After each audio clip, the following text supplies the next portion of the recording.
किसी का जीवन के बारे में काफी जानकारी हमें देते हैं। बाइबल आमानकु जीशुख्रीष्टଙ୍କ विषय अधिक आमानकु सूचना बा व्याख्या करिथाए। और यीशु मसीह हमारा उद्धारकर्ता, ईश्वर और प्रभु होने के कारण यीशु मसीह के जीवन के बारे में अच्छी रीति से पढ़ना समझना हमारे लिए फायदा की बात है। आउ जीशुख्रीष्ट आमानकर प्राण पाई आमानक उद्धार पाई कारण होइथिबा सकाशे तांको विषय रे पढ़िबा आमान निमंते लाभदायक और आशीर्वाद युक्त अटे। लेकिन यीशु मसीह का व्यक्तित्व के बारे में, पर्सन और पर्सनालिटी के बारे में एक खास विषय है, वो ईश्वर है और मनुष्य भी है। अब आज जदि आमे देखिबा ख्रीष्टଙ୍କ विषय तांकर व्यक्तित्व विषय रे से संपूर्ण मनुष्य अटंती और संपूर्ण परमेश्वर मध्य अटंती। ऐसा कोई व्यक्ति पूरा प्रपंच में नहीं, शायद मनुष्य है, शायद ईश्वर है, लेकिन सिर्फ यीशु मसीह ईश्वर, पूर्ण ईश्वर, संपूर्ण ईश्वर और संपूर्ण मनुष्य है। आओ केही मध्य संपूर्ण मनुष्य और संपूर्ण ईश्वर नथिले, मात्र एकमात्र जीशुख्रीष्ट से संपूर्ण मनुष्य आओ प्रभु है कि बंचिले। तो कोई भी व्यक्ति के बारे में जब हम है ना जानकारी के लिए पूछते हैं, पहले हम पूछते हैं कहाँ से, का मतलब कहाँ पैदा हुआ, ये बातें हम है ना पूछते हैं। जेतेबेले गोटे व्यक्ति विशेष विषय में पचारि थाउ आपण केउ जगार जन्म नहीं से विषय में तांको पचारि थाउ। तो यीशु मसीह के जन्म के बारे में हम पहले सीखेंगे बाइबल से। जीशु ख्रीष्टଙ୍କର जन्म विषय रे हमें किछि विषय शिखिबा आज। तो ये हम देखते हैं कि यीशु मसीह के जन्म के पहले परमेश्वर उनके पेरेंट्स को ये बात पहले है ना उनसे ये बातें एक स्वर्गदूत के द्वारा बात किया था। जीशु ख्रीष्टଙ୍କ जन्म पूर्वे आओ जीशु ख्रीष्टଙ୍କର माता पिता को स्वर्गर दूत कथा ହେଇଥିଲେ। तो हम लूका का पहला अध्याय का 26 और 27, लूक 1:26-27। लोक पुस्तक 1 अध्याय तार 26 और 27 पद टिके आमे पढ़िबा। ପରେ ଷଷ୍ଠ ମାସରେ ଗାବ୍ରିଏଲ ଦୂତ ଈଶ୍ୱରଙ୍କ ନିକଟରୁ ଗାଲିଲୀର ନାଜରିତ ନାମକ ନଗରକୁ ଜଣେ କନ୍ୟା ନିକଟକୁ ପ୍ରେରିତ ହେଲେ। ଦାଉଦଙ୍କ ବଂଶର ଯୋସେଫ ନାମକ ଜଣେ ପୁରୁଷଙ୍କ ସହିତ ତାଙ୍କର ବିବାହ ନିର୍ବନ୍ଧ ହୋଇଥିଲା। ସେହି କନ୍ୟାଙ୍କ ନାମ ମରିୟମ। तो हमें लोग काफी जानकारी देते हैं। स्वर्गदूत का नाम क्या है? जिब्रियल है, नहीं तो गब्रियल है, और वो परमेश्वर का है ना विशेष दूत, दूत का मतलब संदेश वाहक है। आओ लोक आमान को स्पष्ट भाव रे लिखुछंती से जो गाब्रिएल दूत से गोटे से वार्ता को नहीं आसीबा गोटे दूत अटंती। और ये कन्या कहाँ रहती थी ये भी लिखा है, नाजरत में, नाजरत विलेज में, लेकिन उधर है ना गलीला के नाजरत विलेज में रहने वाली थी। आओ से माँ जने को नाजरित नगर रे बसवास करिथिबा। और वो एक कन्या था, लेकिन उसकी मंगनी सगाई है ना हो गई थी, और जोसेफ नामक एक व्यक्ति, एक युवक से उसकी मंगनी हो गई थी। आओ से गोटे कन्या थिले आओ जोसेफଙ୍କ सहित तांकर विवाह निबंध ठीक ହେଇଥିଲା जोसेफ नामक और सहित। तो ये सब बातें हम देखते हैं। ये कन्या का नाम है मरियम, और वो कन्या है यानी नासरत में रहने वाली है, और यूसुफ नामक एक व्यक्ति से उसकी मंगनी हो गई थी। ଆମେ ଦେଖୁଛୁ ସେ ଗୋଟେ କନ୍ୟା ଅଟେ ଆଉ ସେ ନାଜରିତ ରେ ରହୁଥିବା ଗୋଟେ ଝିଅ ଅଟେ ଆଉ ସେ ଯୋସେଫ ସହିତ ତାଙ୍କର ବିବାହ ନିର୍ବନ୍ଧ ଠିକ ହେଇଥିଲା।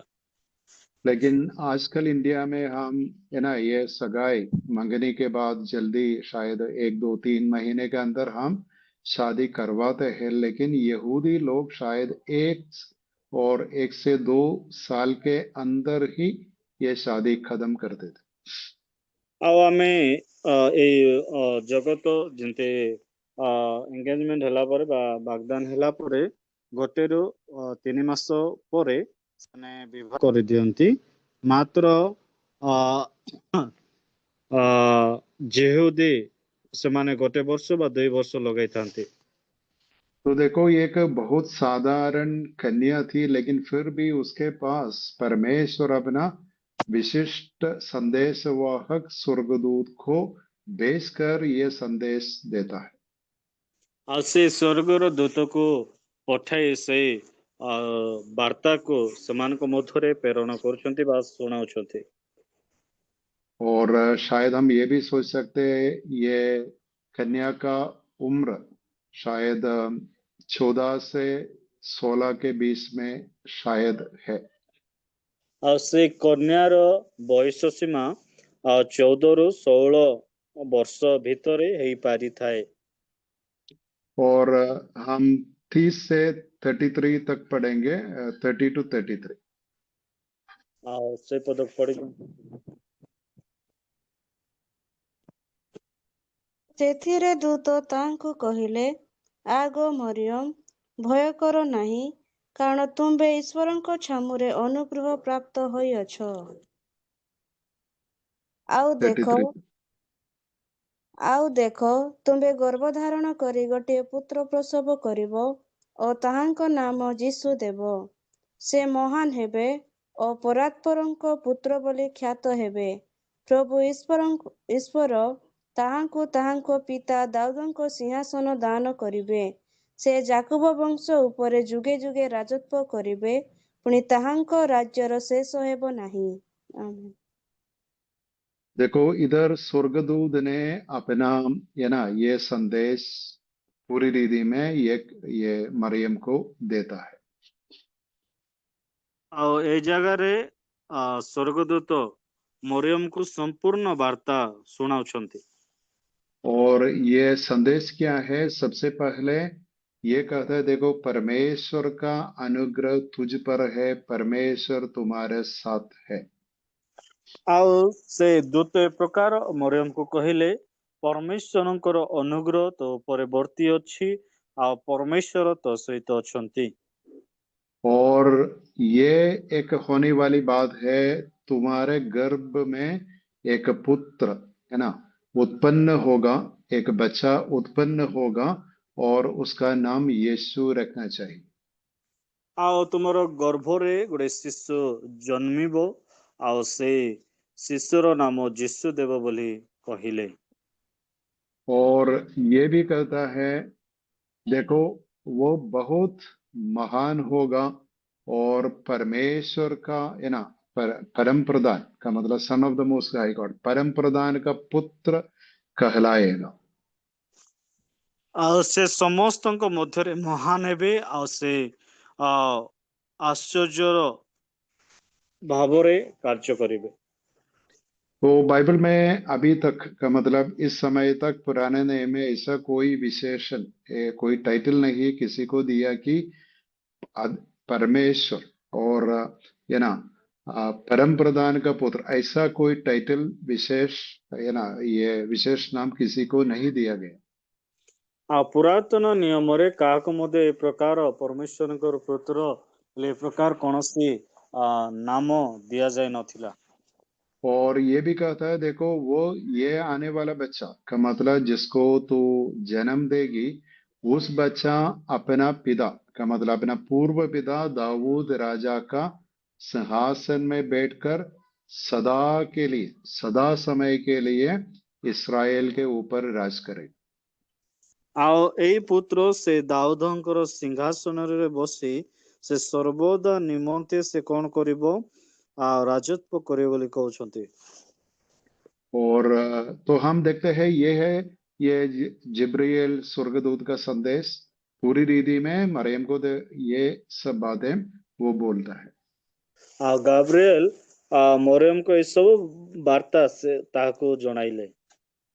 अभी देखो ये एक बहुत साधारण ऑर्डिनरी गर्ल है, लेकिन उसको ऐसा एक संदेश मिलने के द्वारा शायद हम है तो कुछ नहीं समझेंगे, लेकिन यहूदी लोग होने के कारण कई बातें ये लड़की ये संदेश से समझता है कि देखो एक पुत्र है ना, एक बच्चा मेरा घर में उत्पन्न होगा, वो अति महान होगा, परम अति है ना परम प्रधान का पुत्र कहलाएगा। ये सब बातें मरियम समझती है, लेकिन एक विषय में उनका मन में क्या है, संदेह। ଆଉ ସେ ଯେହୁଦୀ ଲୋକ ହେବା ସକାଶେ ସେ ଅନେକ ବିଷୟ ସେ ବୁଝି ପାରିଲା, ମାତ୍ର ଗୋଟେ ବିଷୟ ସେ ସନ୍ଦେହରେ ପଡିଲା। तो देखो ये यहूदी लोग आने वाला मसीहा जो राजा है उसके लिए इंतजार करते थे, ଆଉ ଯେହୁଦୀ ଲୋକମାନେ ସେମାନଙ୍କର ରାଜା ପାଇଁ ସେ ଅପେକ୍ଷା କରୁଥିଲେ। क्योंकि इस समय उनके बीच में कोई राजा नहीं, इन लोगों के ऊपर रोमी लोग है ना शासन करने का समय था, तो इसलिए पूरा देश है ना मसीहा के लिए इंतजार करते थे।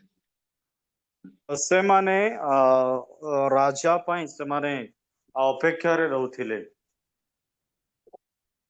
इसलिए ये बहुत महत्वपूर्ण संदेश है, लेकिन मरियम एक संदेश पूछता है। तो 34 to 37 हम पढ़ेंगे, 34 से 37। ପଢନ୍ତୁ। କିନ୍ତୁ ମରିୟମ ଦୂତଙ୍କୁ କହିଲେ, ଏହା କିପରି ହେବ? ମୁଁ ତ ପୁରୁଷକୁ ଜାଣେ ନାହିଁ। ଦୂତ ତାଙ୍କୁ ଉତ୍ତର ଦେଲେ, ପବିତ୍ର ଆତ୍ମା ତୁମ୍ଭ ଉପରେ ଅବତରଣ କରିବେ ଓ ପରାତ୍ପରଙ୍କ ଶକ୍ତି ତୁମ୍ଭକୁ ଆବରିବ। ଏଣୁ ଯେ ଜାତ ହେବେ ସେ ପବିତ୍ର ଓ ଈଶ୍ୱରଙ୍କ ପୁତ୍ର ବୋଲି ଖ୍ୟାତ ହେବେ। ପୁଣି ଦେଖ, ତୁମ୍ଭର ଆତ୍ମୀୟା ଏଲିସାବେଥ ମଧ୍ୟ ବୃଦ୍ଧା ବୟସରେ ଗୋଟିଏ ପୁତ୍ର ଗର୍ଭରେ ଧାରଣ କରିଅଛନ୍ତି, ଯେ ବନ୍ଧ୍ୟା ବୋଲି ଖ୍ୟାତ। ତାଙ୍କର ଏବେ 6 ମାସ ହେଲାଣି, କାରଣ ଈଶ୍ୱରଙ୍କ ଠାରୁ ନିର୍ଗତ କୌଣସି ବାକ୍ୟ ଶକ୍ତିହୀନ ହେବ ନାହିଁ। आमीन। तो देखो ये कन्या का संदेह, डाउट क्या है, ये कैसे होगा? क्योंकि मैं कन्या हूं, मेरे साथ कोई पुरुष नहीं है, ये कैसे होगा? ଆଉ ସେ ପ୍ରକାର ଦ୍ୱନ୍ଦ୍ୱରେ ପଡିଥିଲେ, ମୁଁ ଗୋଟେ କନ୍ୟା ଅଟେ, କୌଣସି ପୁରୁଷକୁ ଜାଣି ନାହିଁ, ତ ଏଇ ବିଷୟ କି ପ୍ରକାର ସମ୍ଭବ ବୋଲି ସେ ଦ୍ୱନ୍ଦ୍ୱରେ ପଡିଥିଲେ। ये एक सही संदेह है, डाउट है, इसलिए स्वर्गदूत उत्तर देता है, देखो पवित्र आत्मा तुझ पर उतरेगा। ଆଉ ଏହା ଗୋଟେ ବାସ୍ତବ ସତ ଅଟେ। ଆଉ ଦୂତ କହିଲେ, ପବିତ୍ର ଆତ୍ମା ଆପଣଙ୍କର ଉପରେ ଅବତରଣ କରିବେ। और परमेश्वर की सामर्थ्य, अभी देखो परमेश्वर के सामर्थ्य है ना, उसके लिए कोई सीमा नहीं है, कोई लिमिट नहीं है। परमेश्वर की सामर्थ्य तुझ पर छाया करेगी, शैडो के रूप में आएगी। ଆଉ ପବିତ୍ର ଆତ୍ମା ଆପଣଙ୍କର ଉପରେ ଅବତରଣ କରିବେ, ଏ ପ୍ରକାର ସ୍ୱର୍ଗଦୂତ ବାର୍ତ୍ତା ଦେଲେ। ठीक है, छाया के रूप में नहीं का मतलब, छाया करेगा मतलब तुम्हारे ऊपर है ना कवर करेगा। ଆପଣଙ୍କ ଉପରେ ସେ ଆବରିବେ। तो इसलिए स्वर्गदूत का, इसलिए वो पवित्र जो उत्पन्न होने वाला है परमेश्वर का पुत्र का मतलब, अभी देखो जो बच्चा इस प्रक्रिया से उत्पन्न होता है वो साधारण बच्चा नहीं होगा, लेकिन पवित्र होगा का मतलब उसके अंदर कोई कमी नहीं रहेगी, उसके अंदर कोई पाप नहीं रहेगी, का मतलब वो बहुत स्पेशल है और परमेश्वर की दृष्टि में संपूर्ण रीति में पवित्र बच्चा है। ଆଉ ଯୋଉ ପ୍ରକାର ଯୋଉ ପଦ୍ଧତିରେ ପ୍ରଭୁ ଯୀଶୁଖ୍ରୀଷ୍ଟଙ୍କ ମରିୟମଙ୍କର ଗର୍ଭଧାରଣ କଲେ, ସେ ସମ୍ପୂର୍ଣ୍ଣ ଭାବରେ ପାପରହିତ ଆଉ ମହାନ ଆଉ ଆଶ୍ଚର୍ଯ୍ୟ ଭାବରେ ସମ୍ପୂର୍ଣ୍ଣ ଭାବରେ ସେ ପ୍ରଭୁଙ୍କର ସନ୍ତାନ ରୂପେ ଜନ୍ମ ନେଲେ। अभी देखो पूरे मानव जाति में ऐसा कोई व्यक्ति नहीं है। आदम और हवा को परमेश्वर ने बनाया। जब परमेश्वर ने उनको बनाया था उस समय उनके अंदर कोई पाप नहीं था, लेकिन उसके बाद हम देखते हैं उनके जीवन में पाप आए और आदम और हवा से कितने भी लोग जन्म जन्मे हैं। सबके अंदर पाप है। बच्चा के रूप में पैदा होने का समय भी हर व्यक्ति के अंदर पाप का स्वभाव होता है। ଆଉ ଯେତେବେଳେ ସଦାପ୍ରଭୁ ଆଦମ ଆଉ ହବାକୁ ନିର୍ମାଣ କଲେ ସେହି ସମୟରେ କୌଣସି ପାପ ନଥିଲା। ମାତ୍ର ଯେତେବେଳେ ସେମାନେ ପାପ କଲେ ଆଉ ସମସ୍ତେ ପାପରେ ଜନ୍ମ ଗ୍ରହଣ କରୁଛନ୍ତି ଆଉ ସାନ ଶିଶୁ ହେଲେ ମଧ୍ୟ ସେ ପାପରେ ଜନ୍ମିତ ହେଉଅଛି। तो बहुत लोगों के मन में डाउट है ना, हम मनुष्य है तो यीशु मसीह मनुष्य बन गया तो हमारे जैसे है ना पाप का स्वभाव उसके अंदर होगा। ऐसा नहीं, यीशु मसीह का जन्म बहुत श्रेष्ठ है, बहुत स्पेशल है, पवित्र आत्मा का काम है। यीशु मसीह एक होली पवित्र बच्चा, पवित्र पुत्र के रूप में जन्म लिया, लेकिन वो संपूर्ण मनुष्य के रूप में था।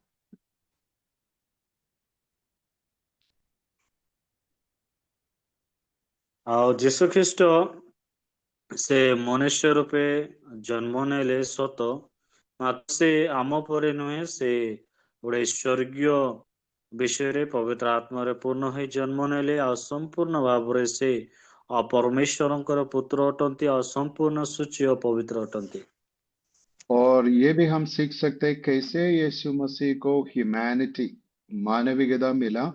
मरियम से मिला, क्योंकि मरियम एक है ना एक मानव थी, का मतलब एक फीमेल थी, इसलिए मरियम से यीशु मसीह को क्या मिला? ह्यूमैनिटी, मनुष्यत्व मिला। ଆଉ ଯୀଶୁଙ୍କୁ ଗୋଟେ ମନୁଷ୍ୟତ୍ୱ ମିଳିବା ପାଇଁ ମରିୟମଙ୍କର ଗର୍ଭଧାରଣ କରିବା ଦ୍ୱାରା ସେ ମନୁଷ୍ୟତ୍ୱ ପାଇଅଛନ୍ତି। लेकिन ये मनुष्यत्व अपने है ना अपने लिए जुड़ाने के पहले यीशु मसीह के साथ ईश्वर की प्रकृति थी, the nature of God. 1 second sir. ये मनुष्यत्व है ना अपने लिए का मतलब अपनी प्रकृति में, अपना व्यक्तित्व में उड़ाने के पहले यीशु मसीह ईश्वर था, ईश्वर की प्रकृति उसके साथ था। ଆଉ ସେ ମନୁଷ୍ୟତ୍ୱ ଗ୍ରହଣ କରିବା ପୂର୍ବେ ସେ ସମ୍ପୂର୍ଣ୍ଣ ଭାବରେ ଈଶ୍ୱର ଆଉ ସମ୍ପୂର୍ଣ୍ଣ ଭାବରେ ପ୍ରଭୁତ୍ୱରେ ଜୀବନ ଯାପନ କରୁଥିଲେ।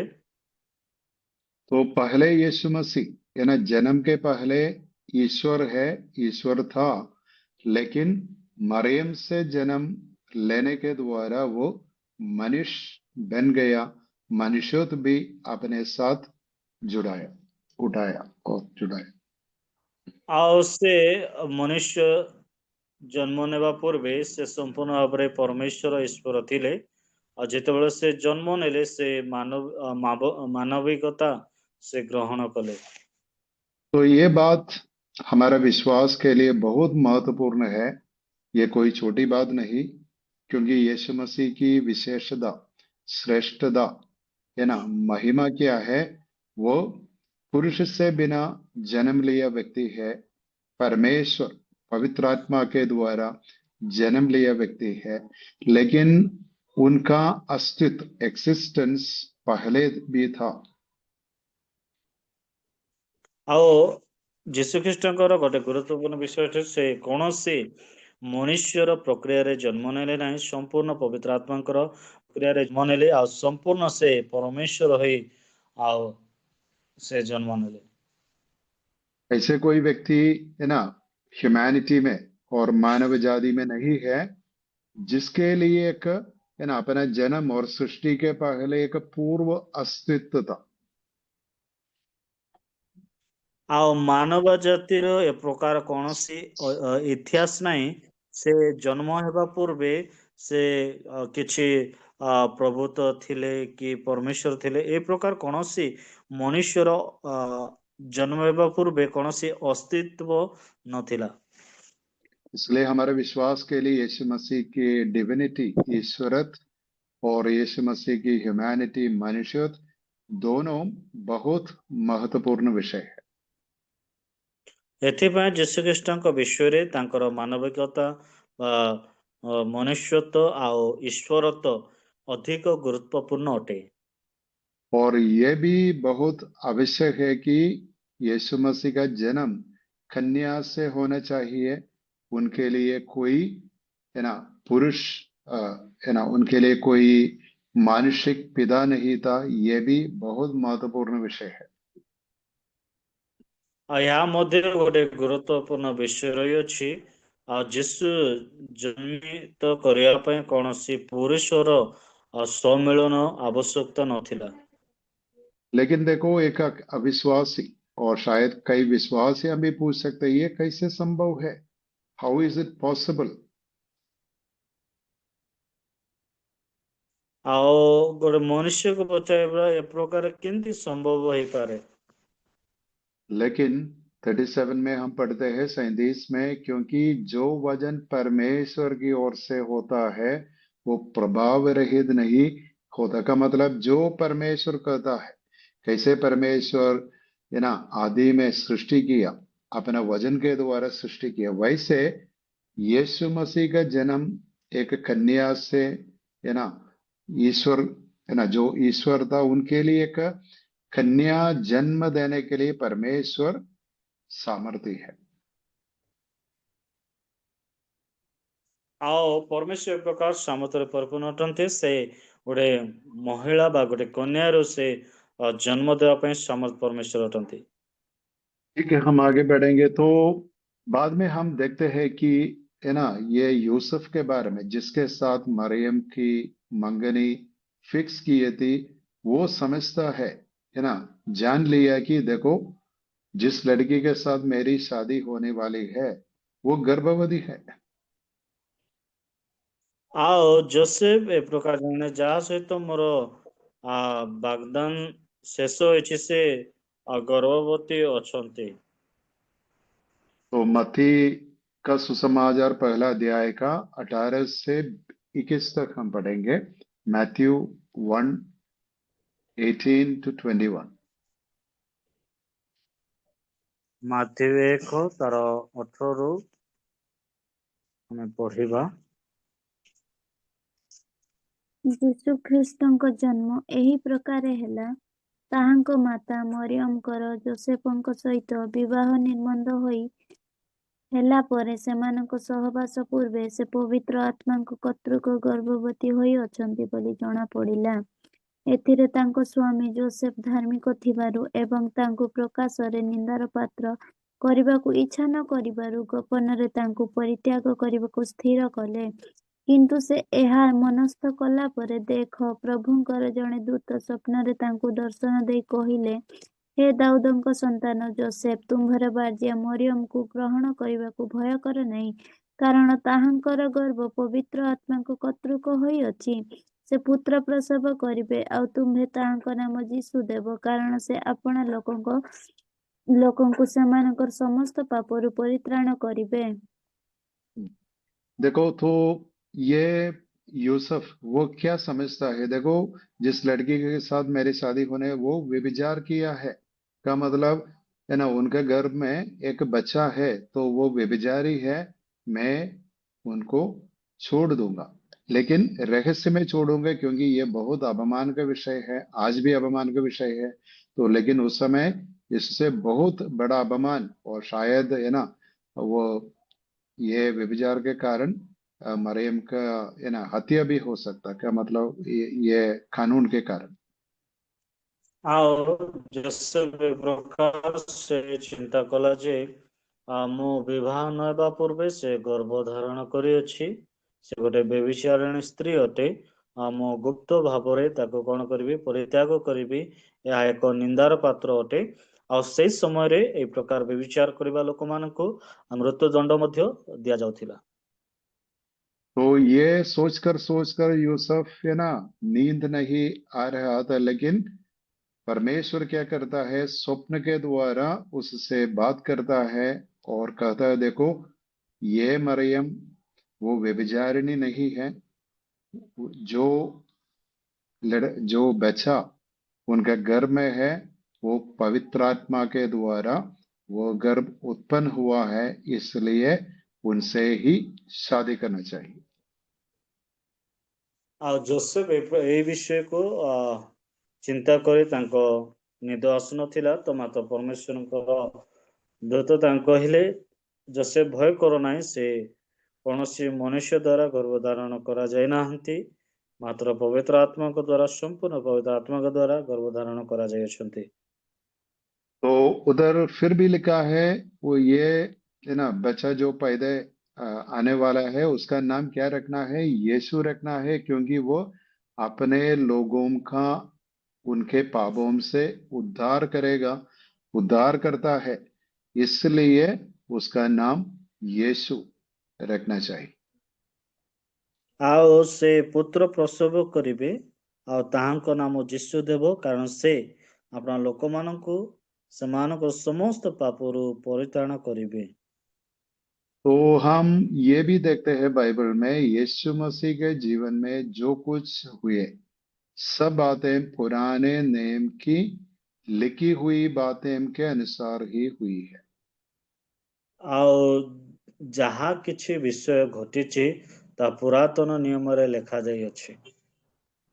तो यीशु मसीह के जन्म के बारे में पुराने नियम में भविष्यवाणी है। हम पढ़ेंगे यशायाह की पुस्तक 7 अध्याय का 14 वचन। ଆଉ यशायाह ଯୀଶୁଙ୍କର ଜନ୍ମ ବିଷୟରେ ଯେଶାୟା ପୁସ୍ତକ 7 ଅଧ୍ୟାୟ ତାର 14 ପଦରେ ଲେଖାଯାଇଅଛି। 7:14। 7:14।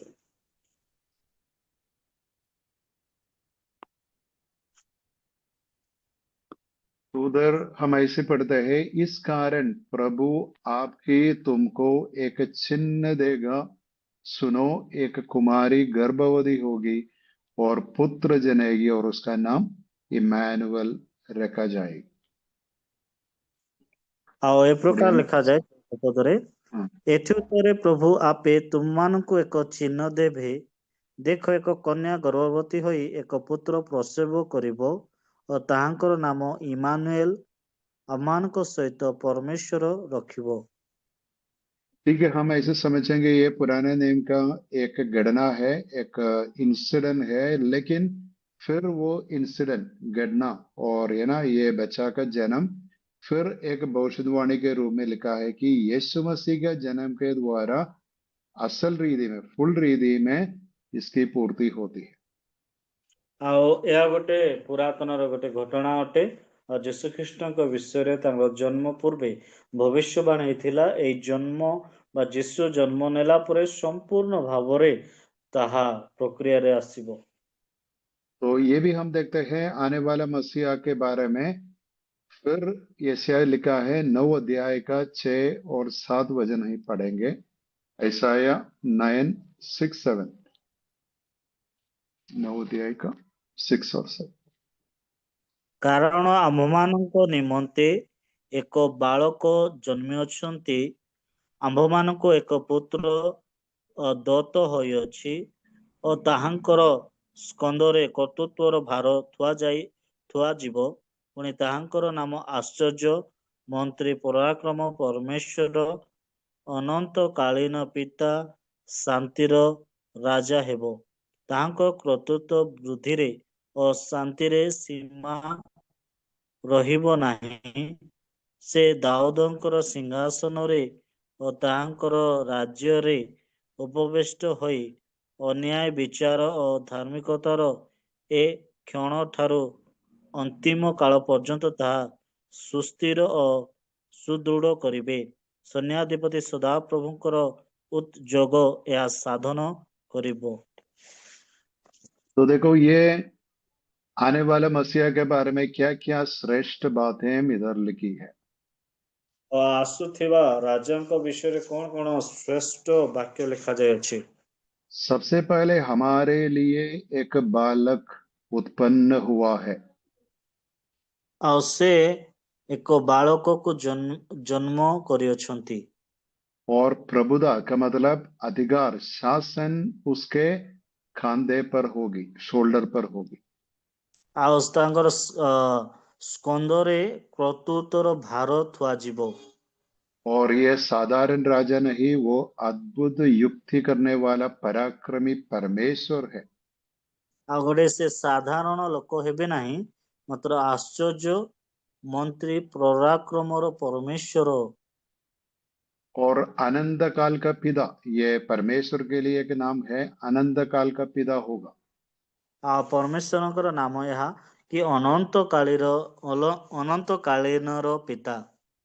और शांति का राजकुमार, इसका मतलब वो परमेश्वर और मनुष्य के बीच में शांति लाएगा और पृथ्वी में शांति लाए, बहुत अर्थ है, लेकिन वो है ना, शांति का राजकुमार का मतलब शांति का, है ना, शांति लाने वाला है। से शांतिर राजा अटंती, समस्त विषय ପାଇଁ से शांति आनिबे।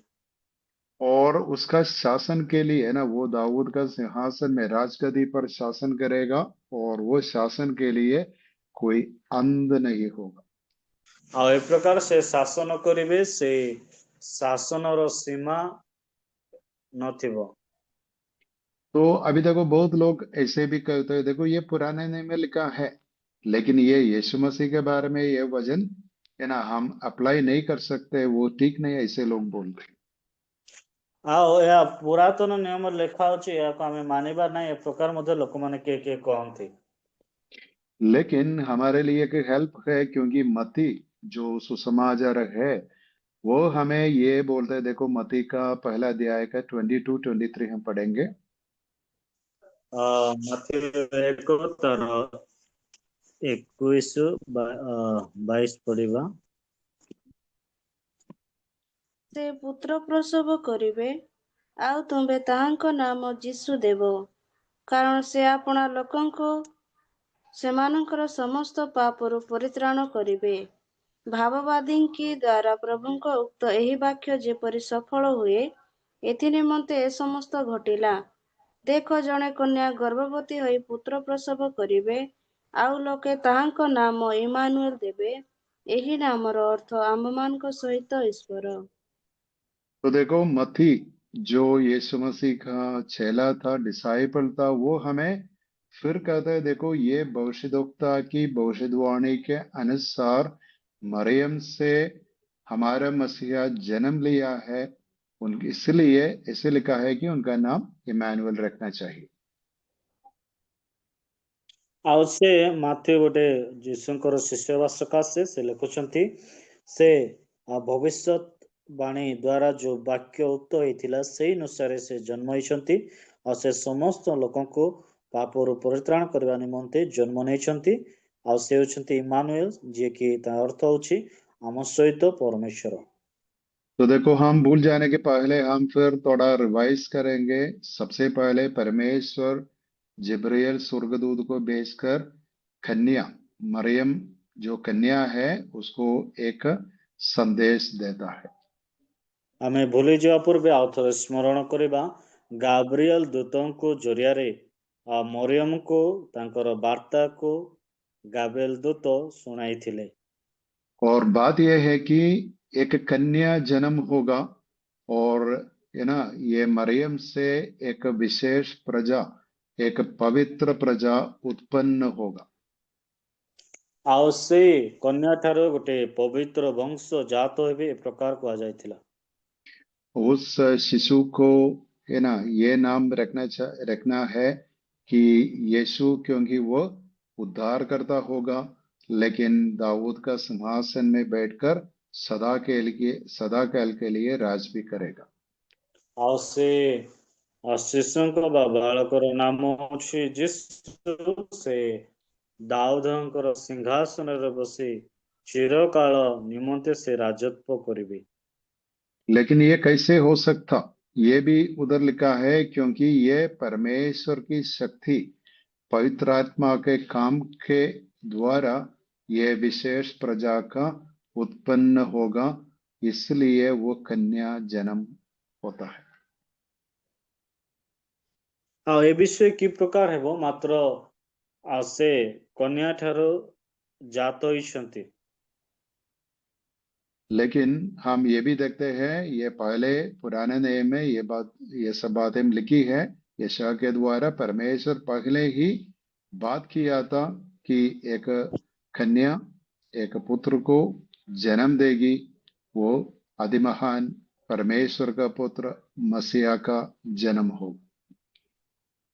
ଆଉ ଏହା ପୁରାତନ ନିୟମରେ ଭବିଷ୍ୟତ ବକ୍ତାଙ୍କ ଦ୍ୱାରା ଉକ୍ତ ହେଇଥିଲା ଯେ କି ସେ କନ୍ୟା ଦ୍ୱାରା ଜନ୍ମିବେ ଆଉ ପ୍ରତ୍ୟେକ ପାପ ଲୋକମାନଙ୍କୁ उद्धार करेंगे। और कैसे यीशु मसीह का जन्म हुआ ये भी हम देखकर हम आज समाप्त करेंगे। ଆଉ କି ପ୍ରକାର ଯୀଶୁଙ୍କର ଜନ୍ମ ହେଲା ଏ ବିଷୟ ଦେଖି ଆମେ ସମାପ୍ତ କରିବା। तो मिका की पुस्तक में माइका और मिका की पुस्तक में 5 का दूसरा वचन हम पढ़ेंगे। मिका 5 का 2। ମିକା 5 ର 2 ପଦ।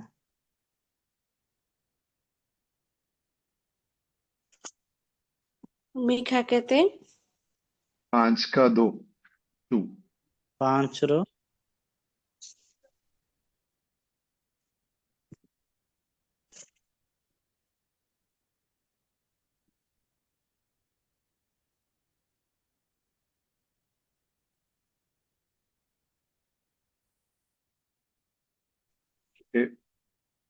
उधर लिखा है, हे बैतलहम एफ्राता, यदि तू ऐसा छोटा है कि यहूदा के हजारों में गिना नहीं जाता, तो भी तुझ में से मेरे लिए एक पुरुष निकलेगा जो इस्राएलियों में प्रभुता करने वाला होगा, और उसका निकलना प्राचीन काल से वरन अनादि काल से होता आया है।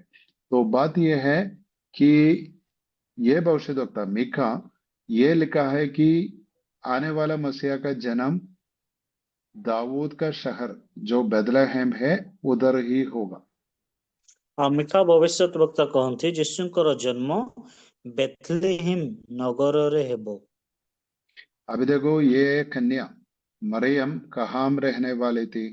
नाजरत गांव में, गलील नगर में रहने वाली। ଆଉ ଏ ମରିୟମ ନାଜରିତ ଆଉ ଗାଲିଲି ନଗରରେ ଥିବା ଗୋଟେ ମହିଳା ଅଟନ୍ତି। तो बाइबल की भविष्यवाणी पूर्ति करने के लिए परमेश्वर दोनों को कहाँ भेजता है?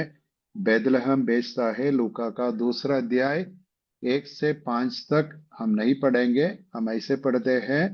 उस समय का रोम का सीसर यानी रोम का राजा सीसर एक राजाज्ञा निकलता है कि हर एक व्यक्ति अपने अपने पिताओं के शहर में जाकर यानी जनगणना का मतलब सेंसस के लिए रजिस्टर करना चाहिए। ଆଉ ଆମେ ଲୋକ 2 ଅଧ୍ୟାୟ ତାର 1 ପଦରୁ 5 ପଦରେ ପ୍ରକାର ଲେଖାଯାଏ, ସେ ଉକ୍ତ ବାଣୀ ଅନୁସାରେ ସେମାନେ ନାଜରିତରୁ ବା ଗାଲିଲରୁ ସେମାନେ ବେଥଲେହେମକୁ ଗଲେ, କାହିଁକି ସେମାନେ ତାଙ୍କର ଜନଗଣନା କରିବା ପାଇଁ ସେମାନେ ବେଥଲେହେମକୁ ଗଲେ ରାଜାର ସେଇ आदेश अनुसार। तो हम देखते हैं कि ये पूर्ण गर्भवती होने पर भी मरियम और यूसुफ दोनों है ना, क्योंकि ये यूसुफ दाऊद का घराने का व्यक्ति था, इसलिए दोनों है ना रजिस्टर करने के लिए बेथलेहेम तक जा रहे। ଆଉ ସେମାନେ ଯୋसेफ ସେ ଦାଉଦଙ୍କର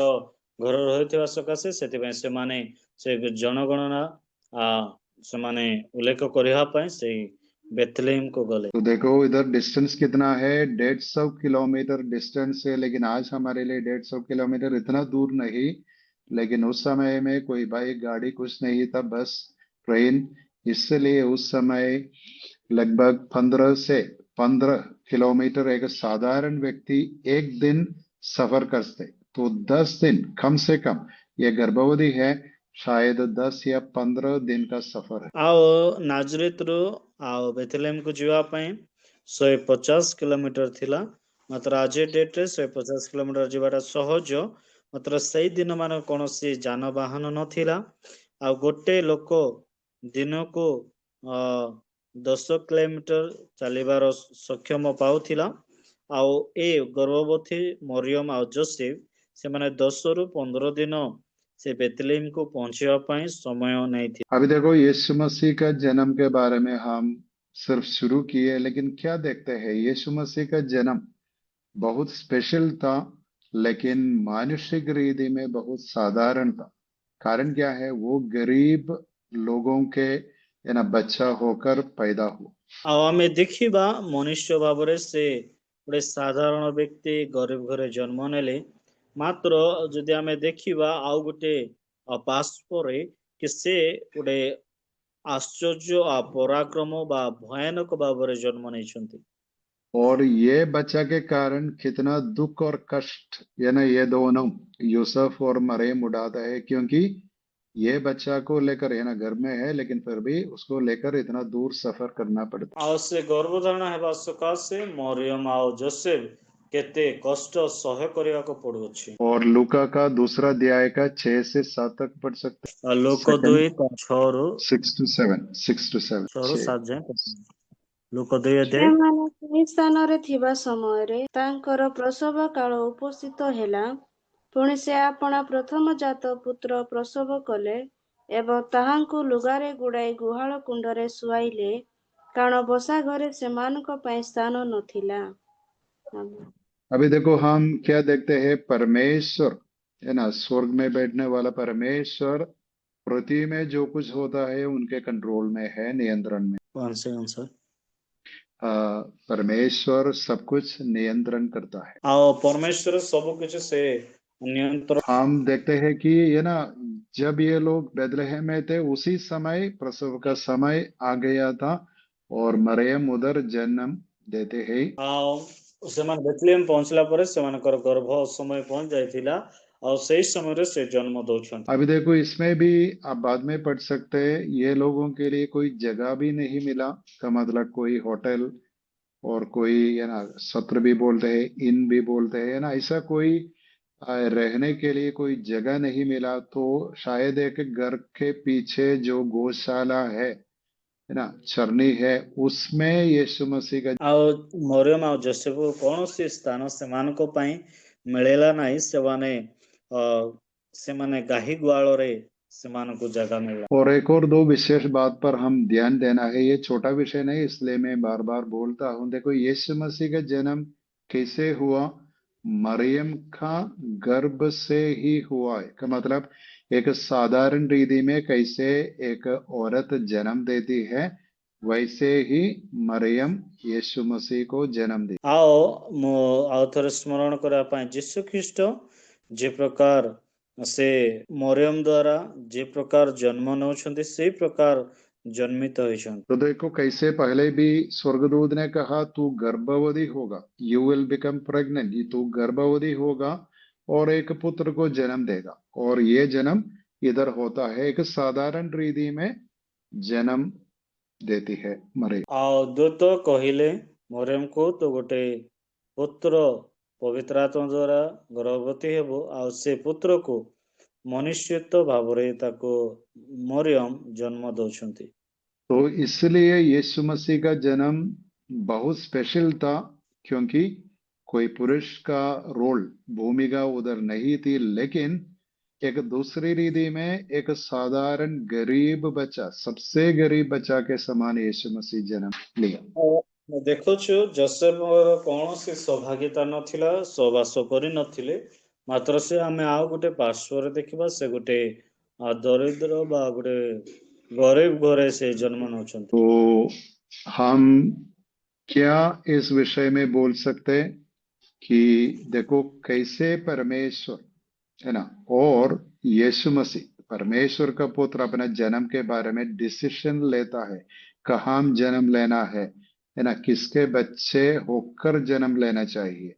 और शायद घर के अंदर, क्योंकि उस समय में कोई हॉस्पिटल नहीं था, घर के अंदर होना चाहिए, सड़क में होना चाहिए, लेकिन हम देखते हैं कि बहुत है ना बहुत कष्ट और दुख उड़ाकर मरियम है ना, कोई प्राइवेसी भी नहीं थी, एक एक गौशाला में जन्म देती। ଆଉ ପ୍ରଭୁ ପ୍ରତ୍ୟେକ ବିଷୟ ଯୋଜନା କରିଥିଲେ, ସେ ଗର୍ଭଧାରଣ ହେବ, ସେ ବେଥଲେହେମରେ ଜନ୍ମ ନେବ, କେଉଁ ଜାଗାରେ ନେବ, ଘରେ ନେବ, କୋଉ ବାହାରେ ନେବ, ସବୁ ବିଷୟ ପ୍ଲାନ୍ ଥିଲା।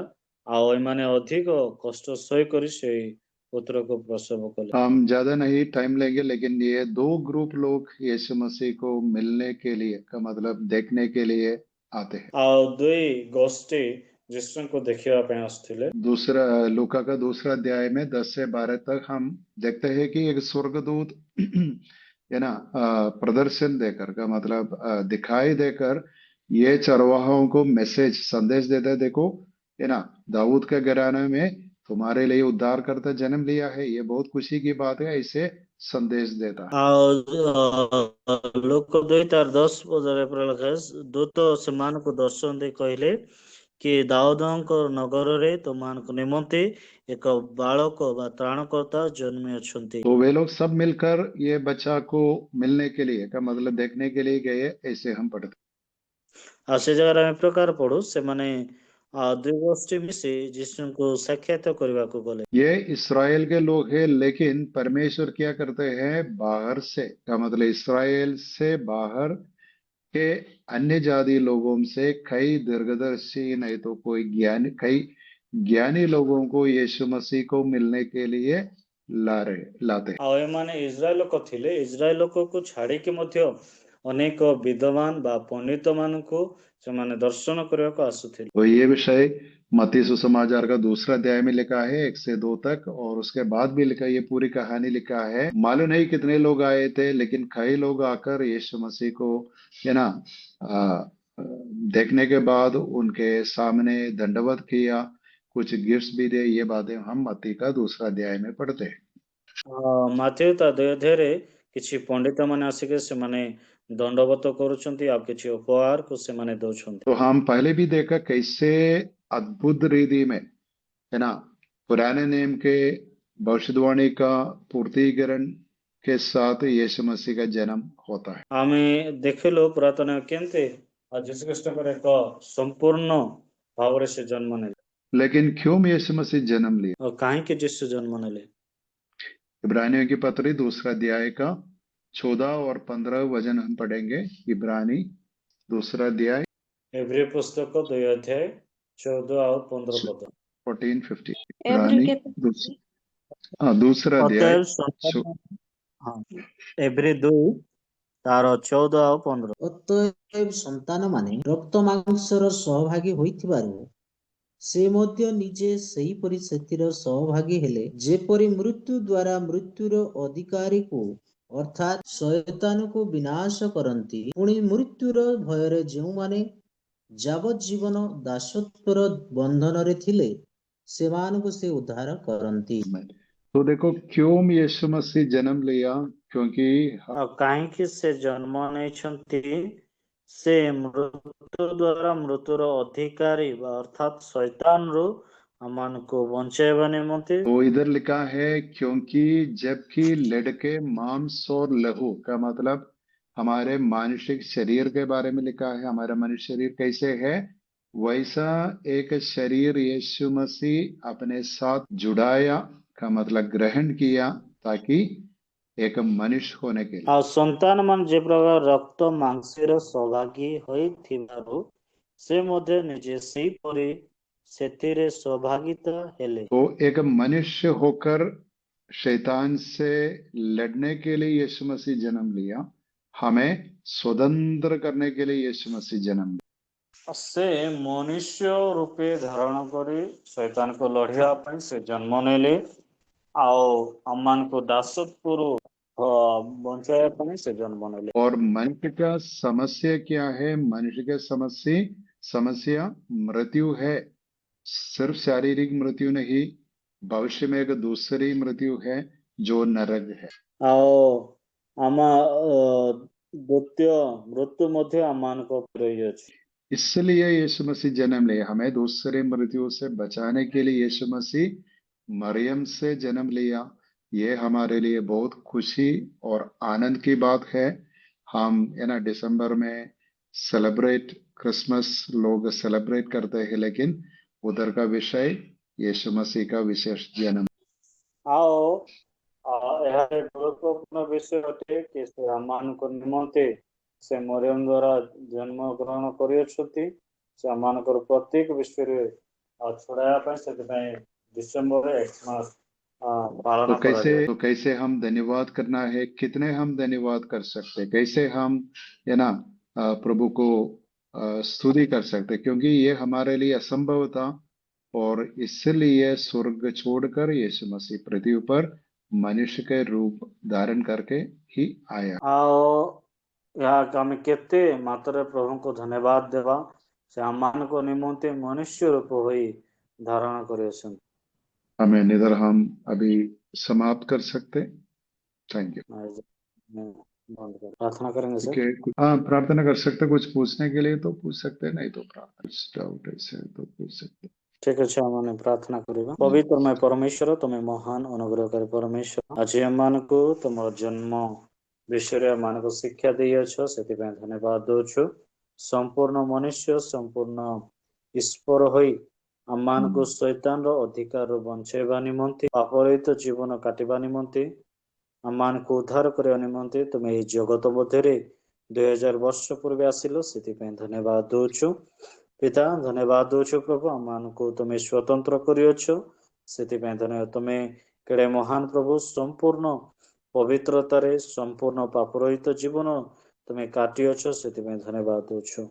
धन्यवाद दौछु आज्ञा निमंते तुम्हें आज्ञा को आशीर्वाद करो मोर तल अभिषेक करो तुम प्रत्येक मनस्कामना पूर्ण करो प्रत्येक विषय प्रभु धन्यवाद दो साहाଯ୍य करो ये प्रभु तुम्हें दया करियछ से धन्यवाद दौछु। प्रत्येक विषय तुम्हें चरण तले दे नाजरीत यीशु नाम मागुछु आमेन।